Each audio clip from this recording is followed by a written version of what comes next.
Good morning everyone, তোমরা সবাই কেমন আছো? আমি চলে এসেছি আবার সুন্দর একটা ভিডিও নিয়ে। আজকে দেখো সকাল সকাল আবার রেডি হয়ে চলে যাচ্ছি ট্রেনিংয়ে।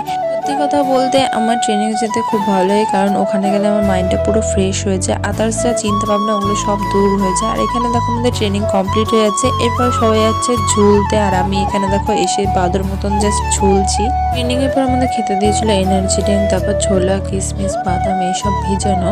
আর ওখানে গিয়ে জানো তো আমার খুব ভালো একটা বান্ধবী হয়েছে, খুব ফ্র্যাঙ্কলি মেয়েটা। আর তোমরা হয়তো ভাববে মেয়েটা কে, সেটা আমি তোমাদের নেক্সট ভিডিওতে অবশ্যই দেখাবো। তারপর বাড়িতে এসে আমি খেয়ে নিয়েছিলাম ফল প্রসাদ, তারপর খেয়ে নিয়েছিলাম ঝিন্নি, যেহেতু আমাদের বাড়িতে পুজো হয়েছে। তারপরে খেয়েছিলাম ছোলা আর রুটি।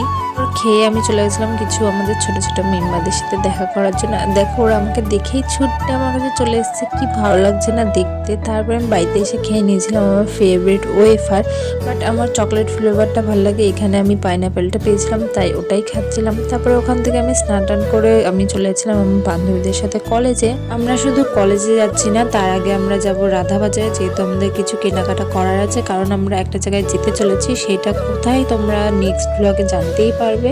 আর এখানে দেখো যেতে যেতে কিছু ঠাকুর দেখে নিয়েছি, প্রথমে দুর্গা ঠাকুর, তারপরে কালী ঠাকুর দেখে নিলাম। এরপর আমরা চলে যাচ্ছি কলেজে। আর কলেজে গিয়ে পুরো দেখো কলেজ ফাঁকা, আমরা ক্লাসে গিয়ে 4 জন মাত্র বান্ধবী বসে বসে শুধু আড্ডা মেরেছি। এরপরে ওখান থেকে বেরিয়ে আমরা চলে গেছিলাম পোড়ামাতালে, যেহেতু আমাদের প্রিয়াঙ্কা বান্ধবীর কিছু জিনিস কেনার ছিল। তার মধ্যে থেকে আমি নেল পালিশ একটা দেখো ওদের পছন্দ করে দিয়েছি, আর অনামিকা ছাদু আমাকে বলছে রাস্তায় দিয়ে পরেই দিতে। এরপরে আমি রাস্তায় যেতে যেতে প্রসাদ পেয়েছিলাম, সেটাই বোমা বাড়িতে গিয়ে খেয়েছি। আর আজকের মতন ভিডিওটা এত দূরে, যদি ভিডিওটা ভালো থাকে লাইক, সাবস্ক্রাইব, শেয়ার অবশ্যই করে দিই। আজকের মতন টাটা, বাই।